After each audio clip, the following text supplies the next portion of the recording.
Howdy, howdy, everyone. Welcome to this week's show. We are talking about individualism and how it affects teamwork today. So we're excited for that. My name is Doug Cothey. I'm the founder and principal consultant for People Smart Group, as well as the founder for the Organizational Health Collective, which People Smart, we focus on helping organizations build a healthy culture, build healthy teams, and maximize their efficiency and effectiveness out of their people, get better results, get better productivity. And so that's our focus there. The Organizational Health Collective, our focus there is a group of consultants and organizational health practitioners coming together to help improve one another and become the best practitioners we can be, and be able to network within the group to help one another out. And I am here with Dr. Terry Wager. That's me.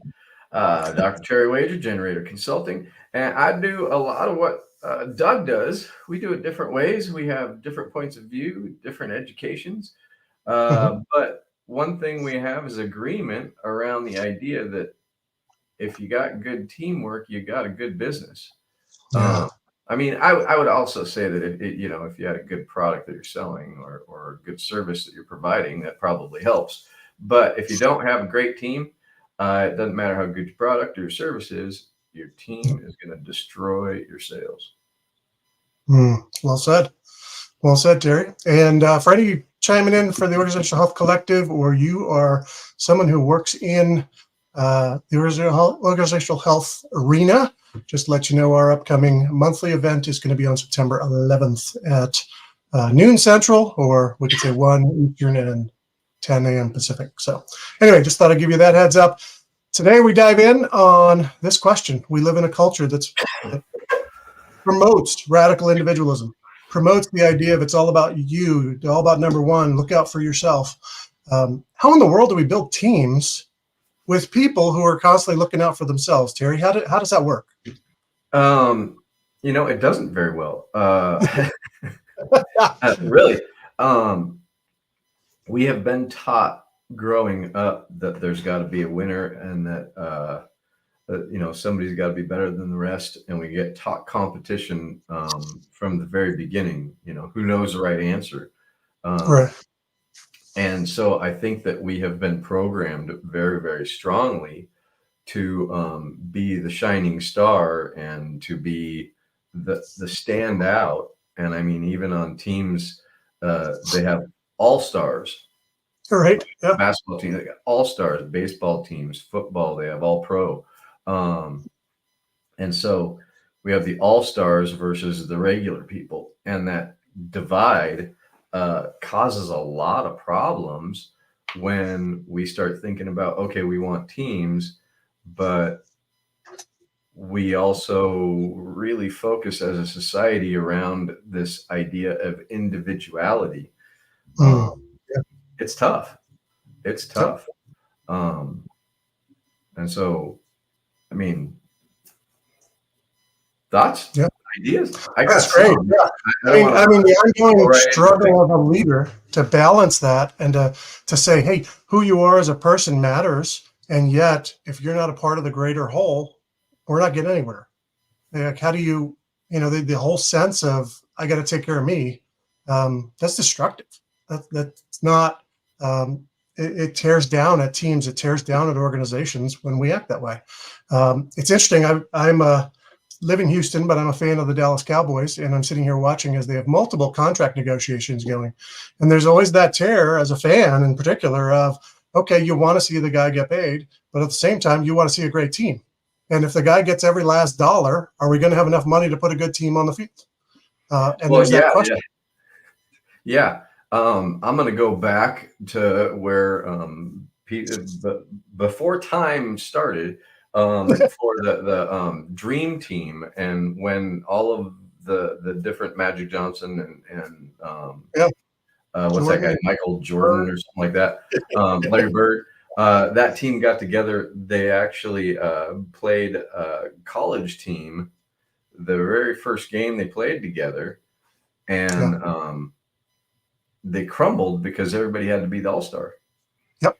And it was the coach actually did that on purpose, because he knew that if they if he tried to coach around that individualism and tried to get rid of it without some kind of first instance of, hey, individuals don't win games, he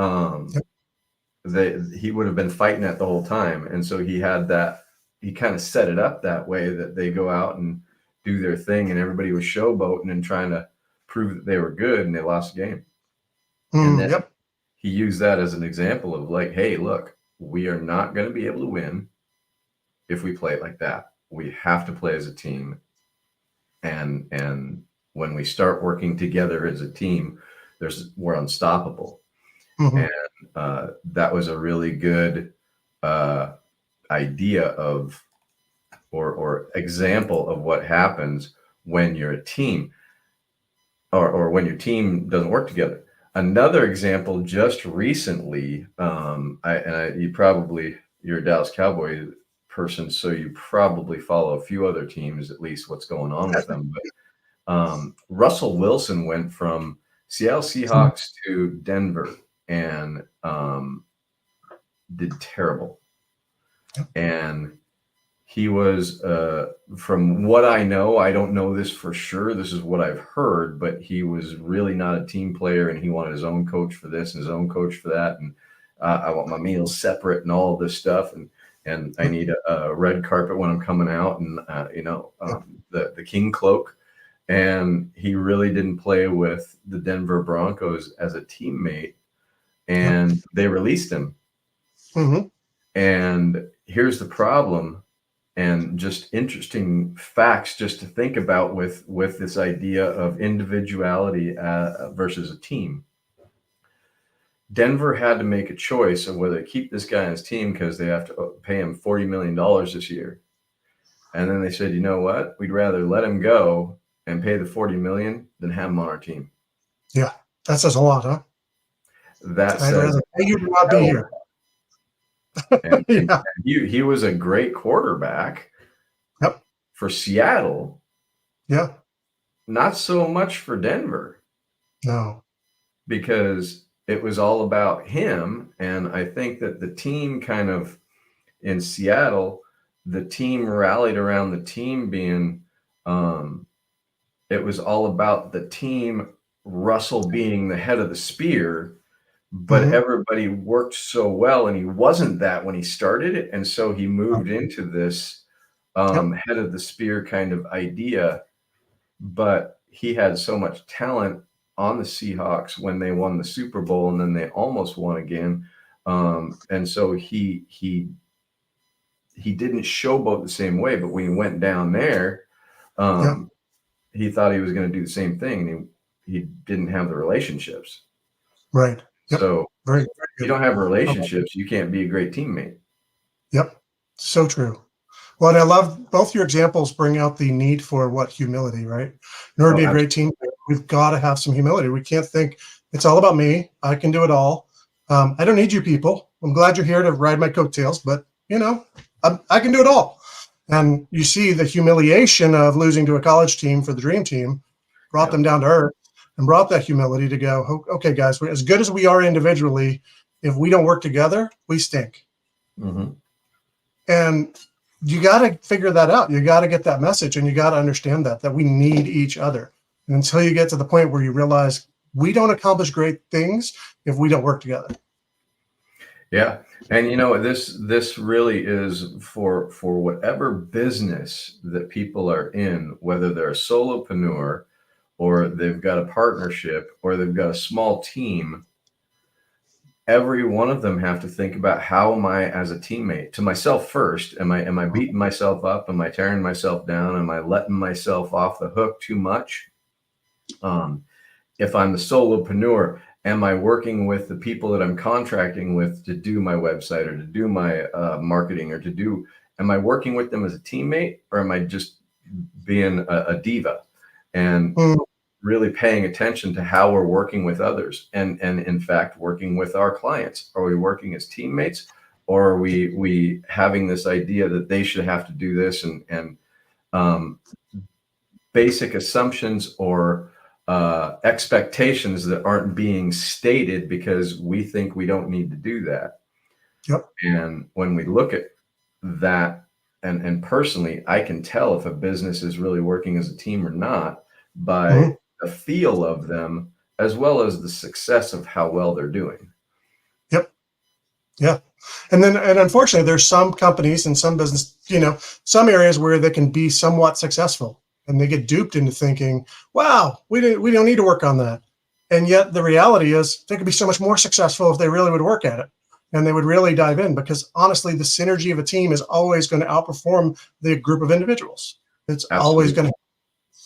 Absolutely. And so if you're not working together as a team, you're duping yourself if you think you're getting everything you can out of your group. Yeah. One of the questions that Christine and I always begin any of our talks with is, who are you letting down by not living up to your potential? Wow. And the funny thing is somebody who is more individual focused is going to be like, oh, well, my team is holding me back from living up my potential. Right. No, that's actually not living up to your potential. If you're on a team and you're trying to do individualism, you have to actually surrender your individualism and take your potential and move it towards the team and see how you can be of service. Because when we can do that, we can actually move forward faster. Yep. Yeah. And one of the things that I think is key in that whole humility factor and that whole sense of, hey, you got to see your gifts as a part of the bigger, larger whole, is we need something bigger than ourselves that we're aiming for, right? We need that shared vision or purpose. And far too often, leaders aren't cultivating that. All they're cultivating in people is, well, you get your job done. And frankly, if you're on an assembly line at Ford and your job is to put on a bolt and you don't realize what comes out the other end and what impact it makes on people's lives, your life is your job is going to feel meaningless. You're going to become less productive. There's a reality of, hey, you got to give me some picture of, hey, one, I'm building a vehicle and that vehicle goes to a family or to a person and it impacts their life. And until I grasp that bigger purpose and that bigger picture, I'm not really thinking about working together with the guy next to me on either side on the assembly line. And unfortunately, we've got that myopic in a lot of our work, where it's just like, okay, as long as I show up, check my box, do my work, I can go home and I don't really care. And as long as you don't heap more work on me because someone else didn't do their job. Right. I'm the bolt setter. That's all I do. Really doesn't matter. Yeah. But if I don't set that bolt right, guess what? Family might die. Kids might die because it came off and it didn't, the vehicle didn't operate the way it was supposed to operate because I didn't do my job well. Right. And if we're thinking about like that, we're a team player. We're moving towards team playerness. But if we're thinking like, I put the bolt in, I did my best. They went in. I have no idea if I did it right or not. I'm just stick this thing in there. As long as I get my paycheck, then I'm good. As long as I get my benefits, then I'm good. As long as I'm getting what I think I should get, then I'm good. Yep. And if we have we have that focus around the idea that as long as I'm taken care of, then I don't care about the rest. I'll do whatever I'm supposed to do. One, they're going to be moving on real quick because as soon as they don't get what they want, they're out. And that's basically, I am set for a tantrum. And being set for a tantrum is no way to work anywhere, whether you're working solo or with other people. It's like you're setting yourself up for misery. Yeah. And I think a key piece for leaders is that attitude is as much on you as it is on the worker. It's both. It's not either or, it's a both and. One, the worker has to be able to go, hey, I'm part of something bigger. This isn't just about me. They've got to come in with that attitude. But as a leader, you constantly have to be putting the big picture before them. You have to be helping them understand the impact they're having that's beyond putting a bolt on. You have to help them understand the larger impact, to care about the guy you're working on either side, to care about the safety of a vehicle if you're building a vehicle, to care about the people who will drive that vehicle. You have to build in that bigger picture day in and day out and day in and day out. Otherwise, again, they're going to get focused on, hey, this is all I do, is this task. Yep. And once it becomes that, hey, it's all about me. What do I get out of this task? I'm trading this task for something, which is my pay and my benefits, and you leaving me alone. Yeah. and it's interesting because they we get so focused on either minutia or big picture, we forget about the connection between the two. Yep. And the reality is all of the minutia of and the weeds of whatever has to be done in order to meet the big picture. But if we forget about the big picture, then all of the things that we have to do are going to be splintered, and they might get done, but nobody really knows why they're getting done or what the real purpose is behind them. And Yep. it becomes very disjointed, and you can see a lot of times, even calling a business in a service-based business and asking them about a problem that you're having or whatever, you can see the disjointedness because, oh, that's not my department. I don't. Can you transfer me? I don't know who to transfer you to. Or they transfer you to the next person. They go, yeah, this is the wrong department. Oh, transfer the wrong department. Transfer the wrong department. Yep. Now, as the end user, have been transferred 2, 3, 4 times and still don't have my answer. But I Yep. do have a very big resentment against whoever the hell's transferring me. Right. Yep. And it doesn't matter where they are in that business. They have the name of the business as who I'm directing my frustration at. And if you have that too much, your business is going to suffer because everybody's going to talk about their lack of customer service by being transferred all the time. And I mean, I think that's a really good example, just thinking about it, because we don't communicate because we don't think it's important, because that's not my job, which basically means I don't care about my job. I only care about my paycheck, and I'm only caring about what I do to get that money so that I can live my life. And I have, through the individualism, made myself irrelevant to the overall context of the job. Yep. Yeah. And then we wonder why people want to automate. Yeah. Yeah. Yeah. Very true. Well, and I think part of that other key piece is you touched on communication. I'm going to jump from there into more of that, because I think the other piece is giving your people a voice, right? And so all the way down to the guy who cleans up the shop after everyone left, right? Oh, well, guys, there were a whole bunch of spare parts on the floor last night after you guys left. I don't think those were really spare parts. Something didn't get put in right. Now, if that guy doesn't have a voice, oh, guess what? That car goes out, crashes, or whatever it is, doesn't happen right, right?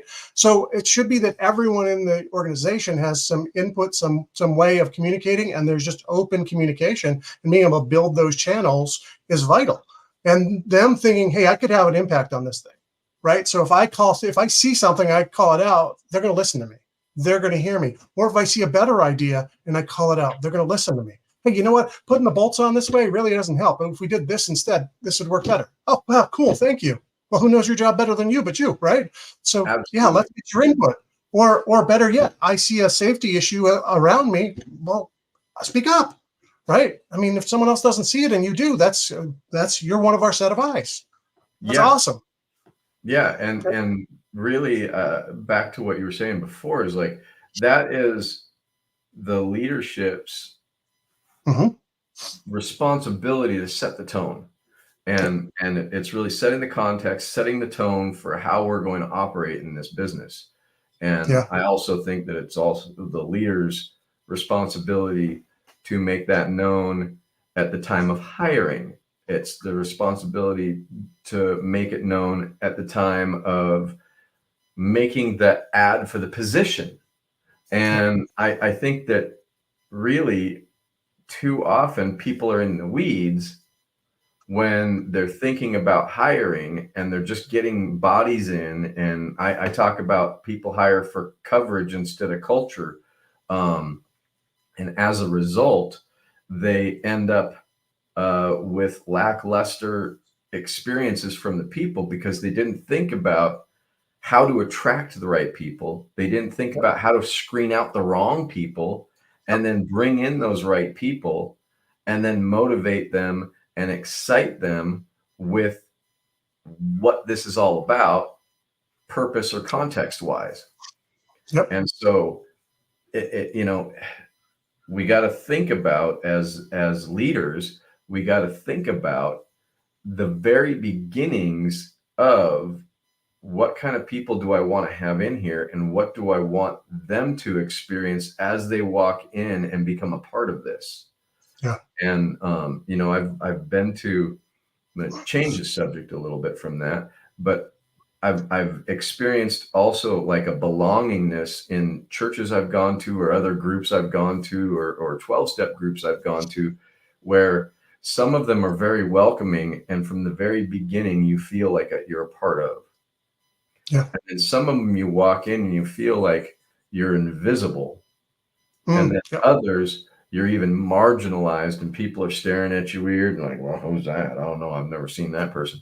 And, it's funny because it doesn't matter if it's the church, if it's a 12-step organization, if it's just a new group of people, they all have different feel to them, but it's the same in a job. And what's weird is when we don't set the context as the leadership of whatever group it is, be it a 12-step, a church, an employment opportunity, that person walks in and feels uncomfortable, or is not welcomed in some way, is not enrolled, is not invited, is not made to feel a part of, you're going to have a problem from the very beginning. Yep. And it's over and over and over that I see people make that mistake because they're so busy with what they're doing, they forget about the people that are supposed to be doing it with them. Yeah. Well said. So that onboarding experience is a huge thing on the company side of, hey, am I actually helping you to connect in, feel like a part of the organization, feel like you actually have a voice here, feel like, you are a person, even for that matter, right? Not just a widget, but you're a person. You're not an asset. You're a human being. And I think that what you just said is probably the point I was making, but I'm going to say it again, is the onboarding is an enrollment process that starts the person who's walking into a new environment protected. So they're already individualistic. I'm walking into a place. I don't know people. I don't know what's going on. Sure, I got some skills. So I'm going to try to show them off to prove that I'm worthy of being in this place because I want to get paid. And I'm also going to make sure that I'm protected so I don't get attacked because I don't know these people.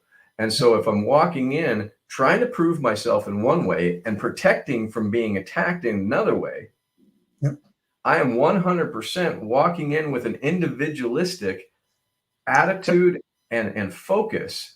And what has to happen from the leadership is to really intentionally target the removal of the individualistic protection and proving, and say, hey, you're safe here, and we want you to be successful. We want you to shine. We want you to be an all-star among all of us all-stars.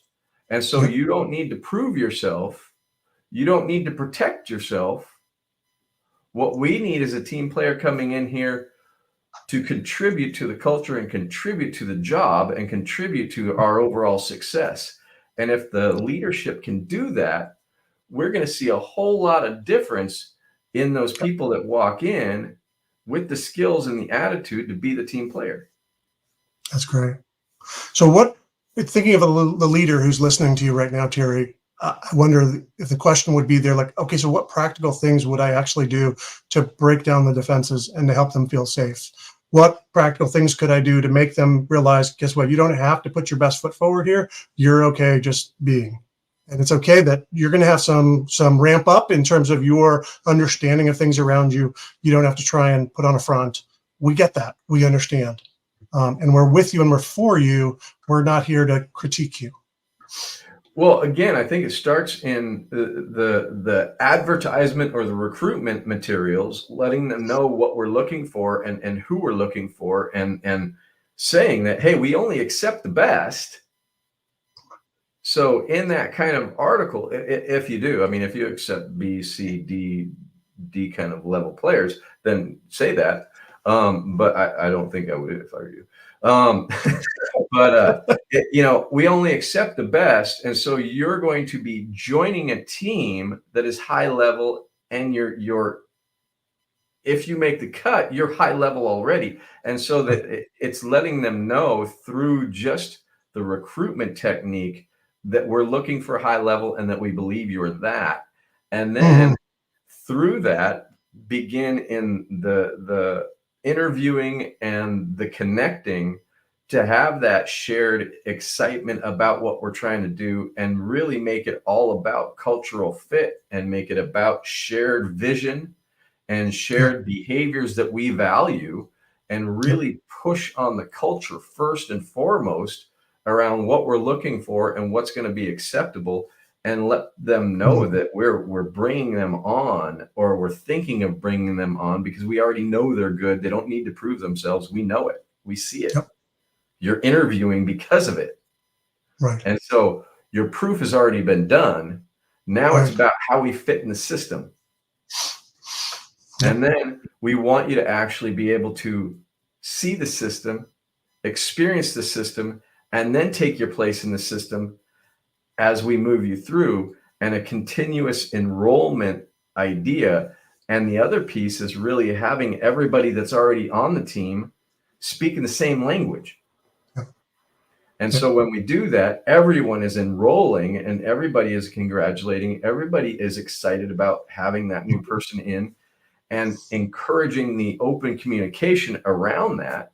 Encourage the vulnerability from the team, because one of the things that I really like to make sure is everybody's transparent, open, vulnerable, however we want to put it, about what's going on, what they're strong at, what they're not so strong at. And as we do that, really encourage that person to be as vulnerable, open, and willing to communicate, to talk about what their drive is and what they're excited about, and talk about what their limitations are. And it's that hungry, humble, smart, and really making that live in the team. And when you do that, you're going to see a whole lot of difference in how people get up to speed faster. You're going to see them get comfortable quicker. You're going to see them not protect themselves, but really dive into making things work better. Yeah. A couple observations off of what I heard from you. But obviously, I heard the idea that you're a peer already. You're entering in as a peer. You've already broken over the permission to play values that we have here. So you're good enough to be here. You're right in here with a bunch of peers. And so you don't need to worry about, hey, do I have what it takes? We already told you have what it takes. And being able to put that in words for them and remind them of that, and help them realize we're here because we think you're right in, you fit right in with the rest of this team. Two, I hear you say is, okay, that's got to be more than just the interviewer says the right words and maybe the onboarder says the right words. That's got to be everybody.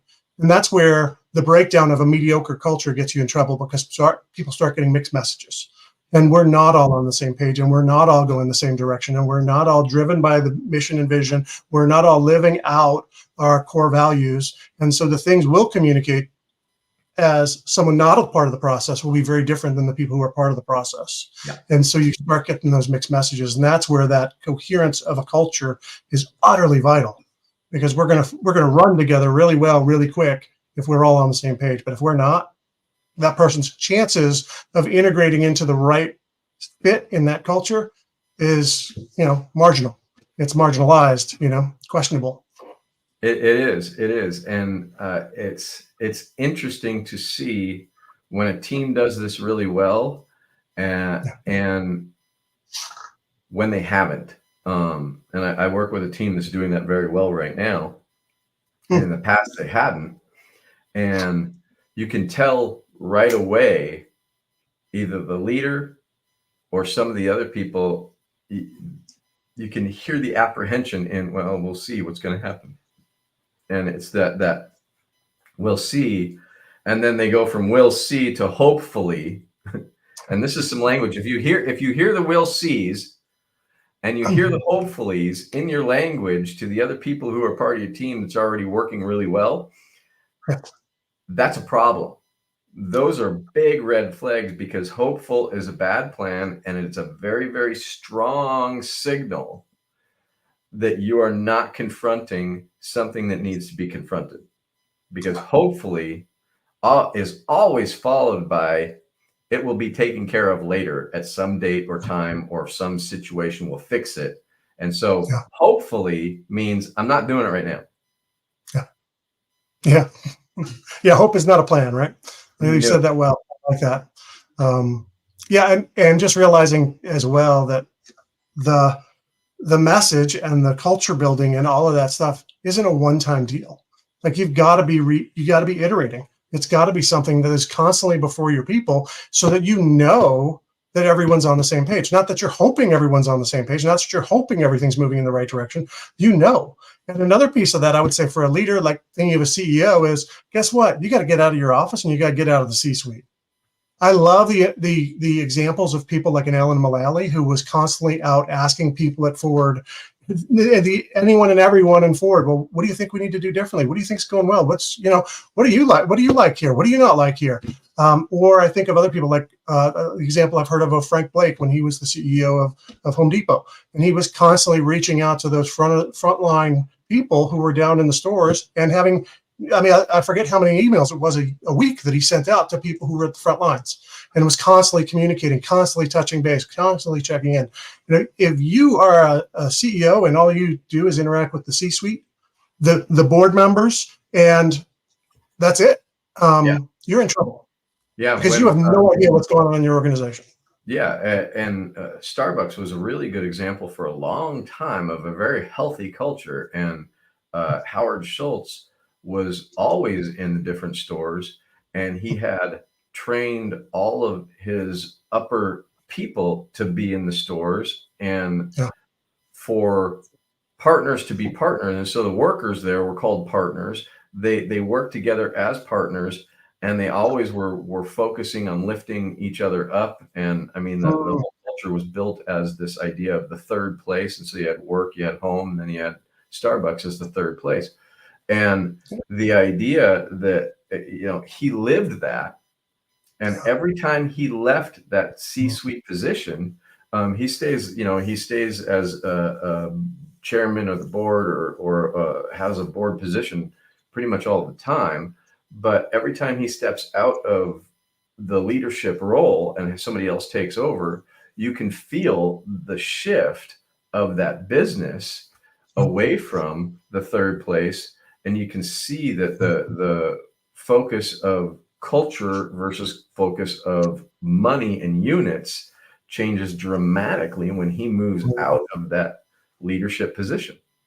It's amazing. I've never seen anything like it. But we've, Christine was in Starbucks for 19 years, and we watch it very closely, especially when we hear, oh, Schultz is coming back. Well, why is he coming back? Because when he leaves, the whole thing shifts, and it shifts for the worse. Yeah. Well, and it's an interesting commentary as well, that someone like Schultz, who is very, very natural at engaging in that way, oftentimes can be blind to the fact that he hasn't really fully put people behind him to step into his role who actually are the same way. And so sometimes when something is our giftedness and our skill and our normal way of leaning into the world, we don't actually develop it in other people because it's just natural to us. We don't know the difference. And so again, this is where, as leaders, you've got to see that the things that are your natural gifts have to be coming along in the people behind you, whether that's natural or not for them. And you've got to be building it in. That's another place where I think there's an advantage of bringing in an outside consultant who is focused in on that culture to be able to see with outside eyes, like, yeah, Howard, you're incredible at this, but guess what? Your entire C-suite here, this is them operating with their weak hand. We need to make sure they are equipped for this before you would ever step out, or this is going to all fall apart. Now, an outsider can see that so much clearer than someone who's sitting in the C-suite with Howard, and it just naturally flows. You saying that blew my mind a little bit, and I actually had the very same conversation with my guys that I work with at Precision Design and Build, because one of their guys, a good friend of mine and has been a client of mine for a number of years, has this magnetic attraction kind of thing with him. And when anybody gets in his sphere, they act the way he kind of acts. And it's, they become jovial. They become very easygoing. They don't let things bother them. But sometimes people who are not even like that turn into that, and then he leaves and they're a totally different person. And so we actually had to examine that with their team when they were doing the hiring.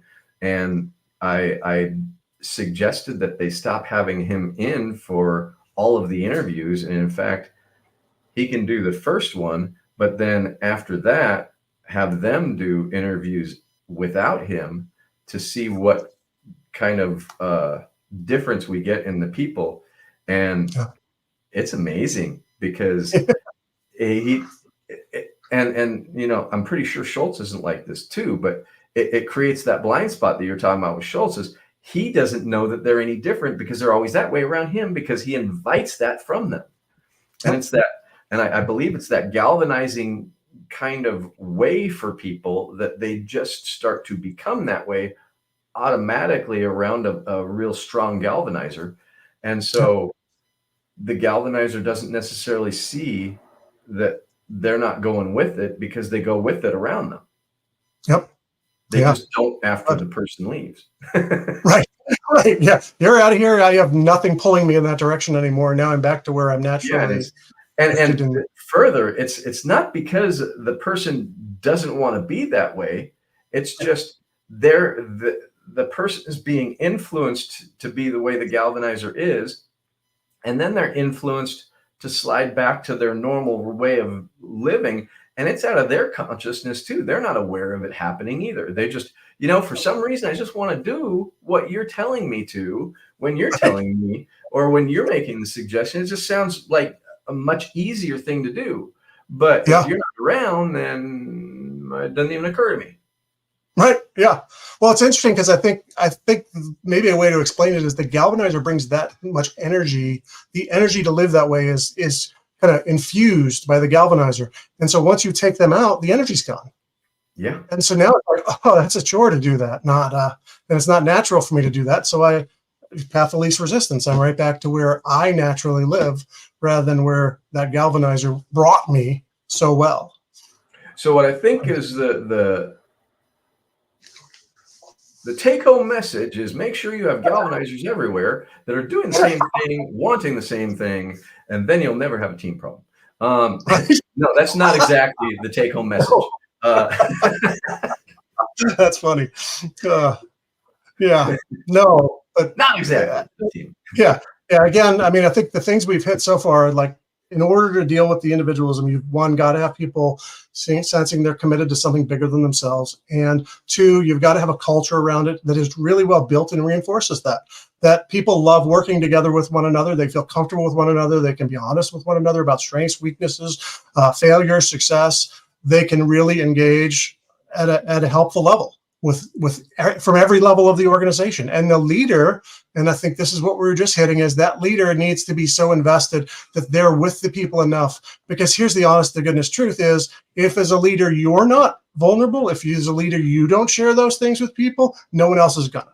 You're gonna be the one who is the cap on the culture, and you're gonna be the reason that other people don't invest and go that way. So even if you're in the C-suite and you could be the most vulnerable person on the planet in the C-suite, but you never get outside of the C-suite and people don't know you're that way, as far as they're concerned, they're scared of you because they don't know you.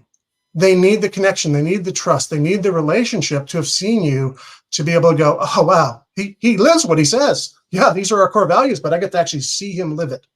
And now I believe it. And now I can live it because I feel that safety, the defenses have come down. The worry about proving myself has come down because I'm comfortable, even in the CEO's presence, that he lives that way. Yeah, and the CEO is going to be the principal of the school. You know, you got to go to the principal's office. I think that really thinking about it just came to mind when you were talking, that if there is somebody that's acting individualistic and looking at their own individual goals, one of the you know, they snuck in, they got in somehow, and then now all of a sudden they're working on their individual goals, and they're either climbing the corporate ladder or they're trying to get, you know, the spotlight or whatever they're doing. Really, for the leadership to address that, I think what they need to do is they need to step back and really dig in, and not from a scolding point of view, but from a coaching point of view, really understand what the individual's overall goals are, and then help them to understand how their goals individualistically are going to be met by going for the goals of the overall group. And when a leader is good at that and is able to help them to see that, hey, your individual goal, we celebrate that, we want you to have it, but we also want to help you understand that that's going to be met by meeting this first. And that service-oriented group goal is going to take care of the individualistic. Then we can actually help that person to see how they fit much better, even if their goals didn't seem to align in the beginning. Well said. I love it. Yeah, getting that alignment, getting those people to see and realize, hey, what I'm striving for is for the collective, even in my individual goals. They fit that, they match that, they run in that direction. And if they don't, then it's a great opportunity as a leader to say, you know what, you probably should find somewhere that fits that. Because if we're not it, let's get you where it would be better for you, because you're going to be happier, you're going to have more joy, you're going to be more fulfilled, and you're going to fit better. And it'll be an enjoyable culture, where this one's going to be miserable for you if you're constantly pulling against where we're going. And going back to the Al-Mulally idea, or one of the things that he talked about is, you love them up or you love them out. And the idea is, we love you, we care about you, we want to see success for you, and this is the way we're going to do it here. And if this isn't working for you, then you're probably going to be much better off somewhere else. But we still love you as you go on to your next adventure, where it might be suited better for you. Yeah, absolutely. And so much within business, we're so busy putting on a front that we can't see someone in that way and go, hey, I want to care for you and help you. And the person is so busy trying to fit in that they're not able to see, hey, you know what, I don't really fit here. And that's okay. And so building that trust, building that ability to have that vulnerability to go, yeah, I see where you guys are going, and I'm not there. I think I need to find a better fit. And vice versa. Leaders being able to say that with kindness and love, not, hey, you're screwing everything up around here, you jerk. But no, hey, you know what? I see where you're headed, and I see where we're headed, and they don't seem to be a great match. So how do we get you where it is a great match? How do we help you out? You can live that way. You just can't do it here. You just reminded me of, I was working at a restaurant, shall not be named, before I started working for Pacific Coast Restaurants in the 90s. And I was working for this restaurant, and they were really handling things poorly. And they were microwaving things that shouldn't be microwaved, and not really taking care of the way I kind of saw is the way you should run a restaurant. And I was starting to complain about it to the people that were running the line. I was a line cook at the time, and hey, we shouldn't be doing this. We shouldn't do that. No, this is a bad idea.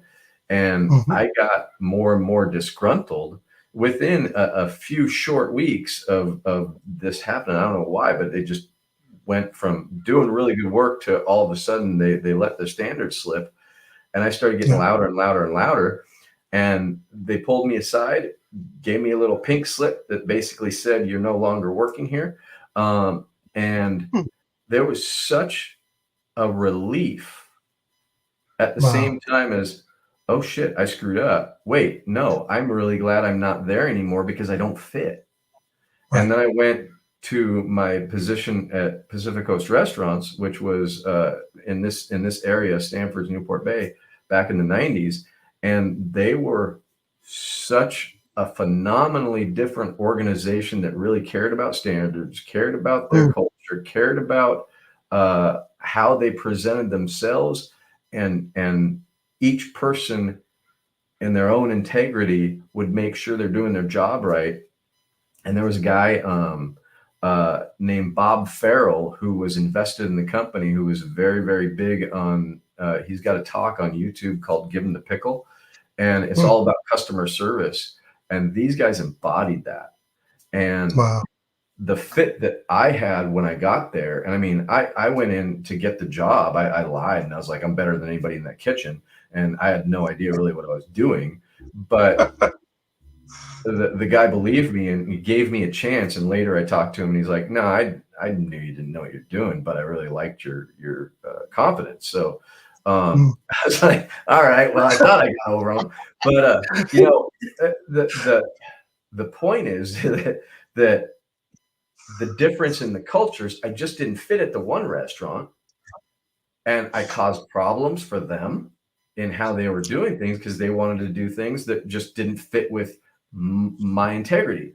And then I went to this other company and I fit right in. Yeah. And they helped me, one, grow as a cook, grow in my abilities.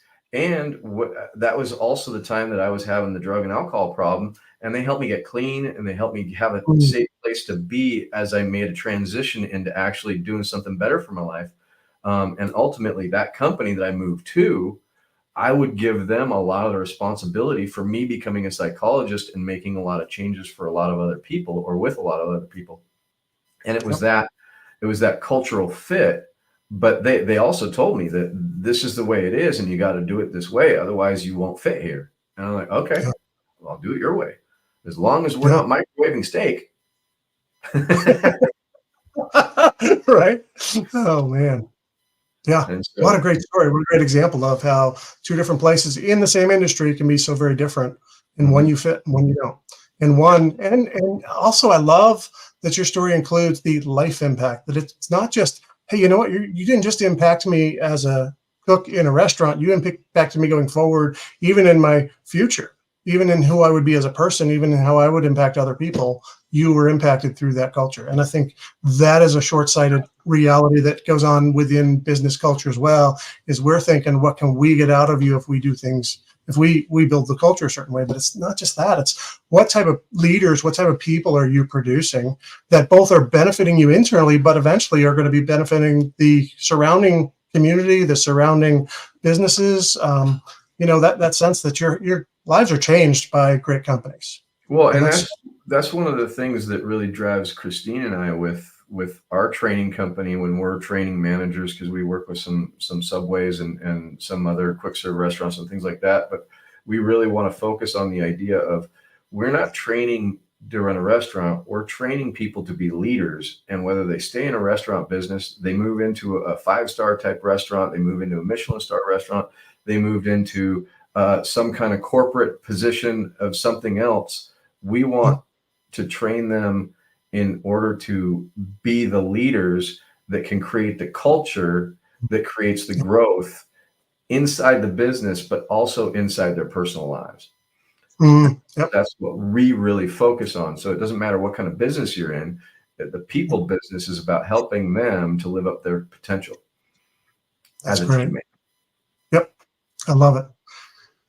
Good to bring us back full circle. This thought had been in my mind for a moment, but I wanted us to keep pursuing that to the degree we needed to. But you started with the idea that our culture builds this idea of all stars, all pros, all this, all that, right? And the question is, what do we celebrate? Right? So if I want to build a collective results environment, guess what I got to celebrate? Collective results. Absolutely. If I want to build a team, I have to celebrate team players. I can't just celebrate the high producer. I got to celebrate the people who are actually living out our values, living out toward the purpose, living who we want to be as a people. And so that's, again, another piece that I think companies miss so often. We're too busy evaluating for how are you doing at producing results in this specific area, or doing your, quote, little area over here, as opposed to how are you living as one of us? How are you living out the values, living out the purpose, pushing toward that? How are you helping others around you and being a really productive team member, not just a productive individual? And so I think we've got to celebrate those things as well as a key piece of how do we actually get past this individualism. It's if all I celebrate is individuals, then all I'm going to get is individuals. If I want to have a team, I got to celebrate team. I got to celebrate us accomplishing, and it's got to be a we goal and a we accomplishment. I've got to hang out there. It's got to be again and again and again and again.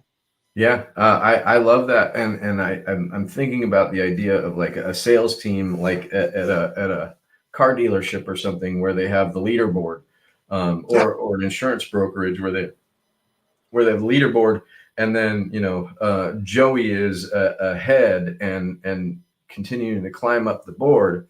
Well, that's great for him, but it doesn't do anything for the bottom of the board.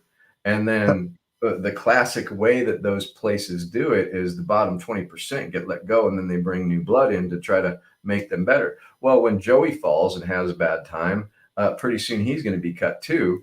And they just keep cutting people instead of going, okay, what was it that Joey was doing that was making success, and how can the rest of the team employ those different things? And that's one of the things when I'm working with a sales team, I do not care who the leader is. I care what the leader's doing and how they can actually share their experience. And so I've several times I've had sales labs where I bring the team in and I'll talk to them about what they're doing different that's working, and then see what we can do to reproduce it across the team, and have that person not be rewarded by getting something, but be rewarded by getting more of the tutor role to help everybody else, and celebrate them by, hey, they're doing really well. We want to celebrate that by understanding what you're doing so that we can create that effect across the team.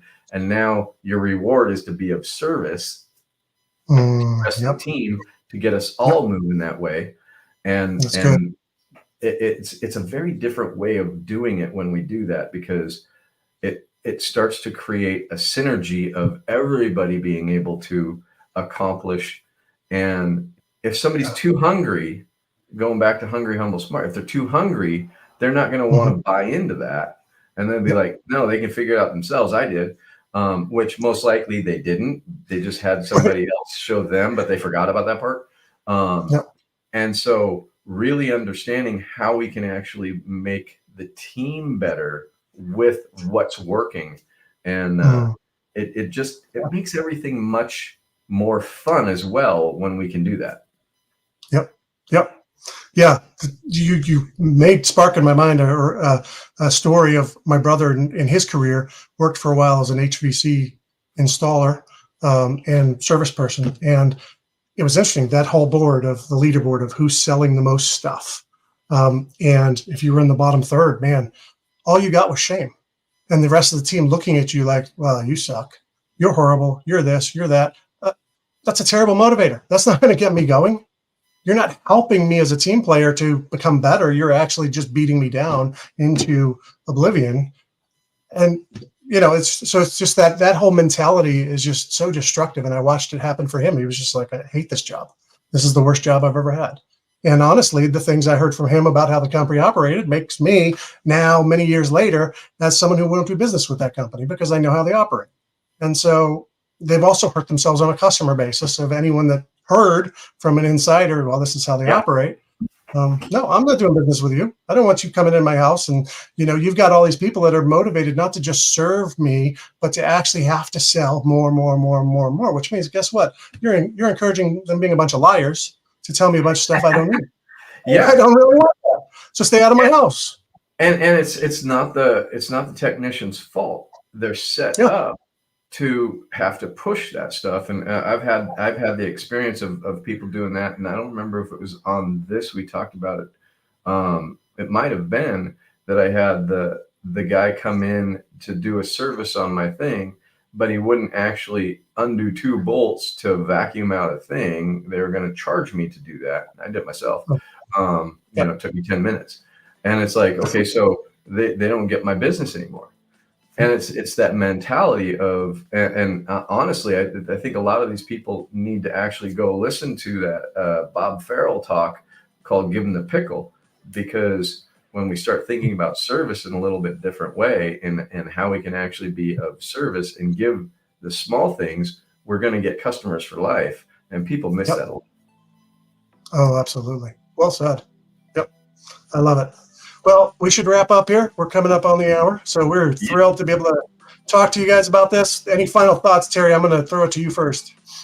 I think really it's about when we're wanting to make sure that the team is working together, we got to model that collaborative behavior. And it starts at the very beginning when we're putting the idea of what we want a team to look like, it's got to start in a recruitment.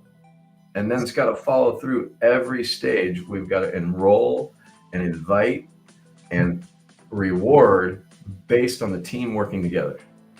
That's great. I love that.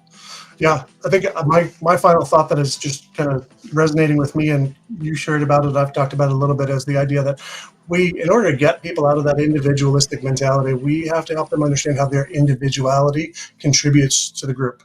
We've got to help them see that I'm a part of this. And it's not a dismissing of you as an individual. It's not a diminishing of you as an individual. It's actually wanting the best out of you, along with the best out of everybody else, to produce something. And again, have that larger purpose that together we can accomplish great things because of your strengths as an individual, because of everyone else's strengths as an individual, and just building on the individuality, not toward individualism, but toward collectivism. And how do we accomplish greater things? And so that's my last little bit, and we're grateful for all of you joining us. Yeah, and we would love to see you back here in a week. We are here every Monday at 1:30, and love getting to discuss these things. We'd love to have you giving input, and as you see these recorded, we would love your input on the different platforms that we put them out there on as well.